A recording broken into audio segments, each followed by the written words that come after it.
হয়তো আপনারা বলছেন যে চাকরি দিব, তারপরে 2 লক্ষ টাকা দিব বা 3 লক্ষ টাকা দিব। স্যার, এই 3 লক্ষ 2 লক্ষ টাকা বা চাকরি নিয়েই কি আমাদের সমাধানটা মিটে যাচ্ছে? নয়। বারবার বারংবার এটা হচ্ছে স্যার, কন্টিনিউয়াসলি। আমাদের মুসলিম হওয়া আমাদের কোনো পাপ নয়। আমাদেরকে ঈশ্বর বানিয়েছে, অন্য প্রজাতিকে ঈশ্বর বানিয়েছে। এবং আমার মনে হয় কোনো একটা মুসলমানকে নিয়ে জয় শ্রী রাম বলার কারণে তাকে হত্যা করে দেওয়া হলো এবং পশ্চিমবঙ্গ সরকার সেখানে কোনো রকম সংজ্ঞান নিল না। আমাদের বক্তব্য হচ্ছে এটাই। দ্বিতীয়, ফ্যামিলি কি ডিমান্ড করেছে আপনাদের কাছে? আপনি চাকরি দেবেন কিনা, টাকা দিবেন কিনা, সেটা practically family matter sir.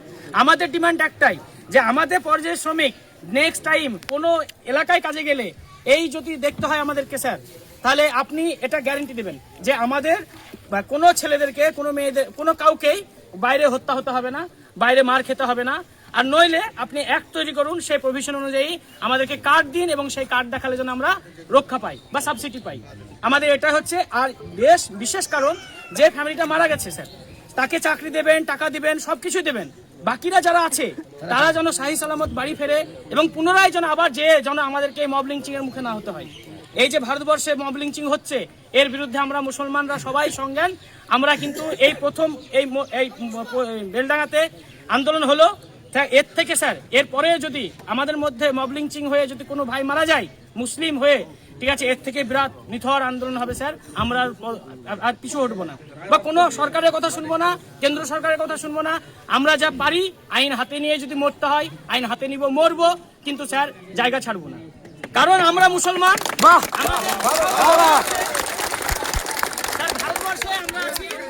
Bharatvarsha আমাদের কাছে, ভাইরা শোনো, ভারতবর্ষ আমাদের কাছে বাই চান্স নয়, না, ভারতবর্ষ আমাদের কাছে বাই চয়েস। এই হচ্ছে আমাদের ভারতবর্ষ।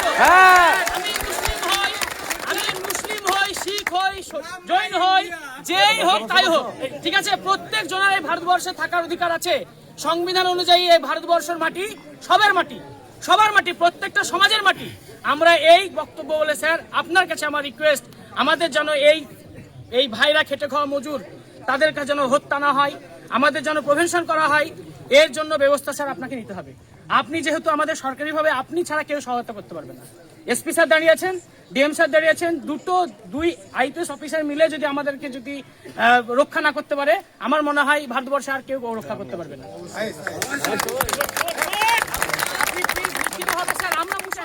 আমরা কখনোই বলি না যে একটা হিন্দু লোককে আমরা বলি না স্যার, কাগজ আপনাদের প্যাডেই দিবেন তো স্যার, লিখিত হবে।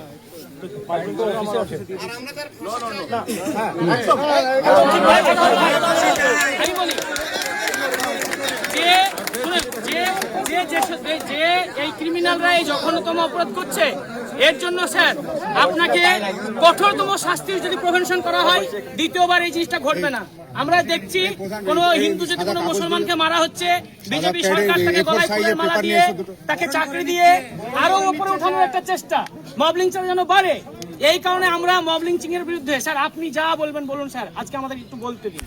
আজকে আমাদের কমের কি অবস্থা স্যার, আপনার থেকে বেশি আমরা হয়তো বলে আপনাকে বোঝাতে পারবো না।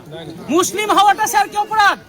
আজ উত্তরপ্রদেশে যান, আজকে বিহারে যান, ঝাড়খণ্ডে যান, যেখানে যাচ্ছে বাংলাদেশি বলে পশ্চিমবঙ্গের মানুষকে মারা হচ্ছে। আমাদের বাংলা তোমাদের মা। আপনি ভাবো না, বাংলা আমার মা নয়, আমার মাতৃভাষা মানে বাংলা আমার মা। এই পশ্চিমবঙ্গের মুসলমানদের, এই পশ্চিমবঙ্গে হিন্দুদের, খ্রিস্টানদের সবার মাটি, এই পশ্চিম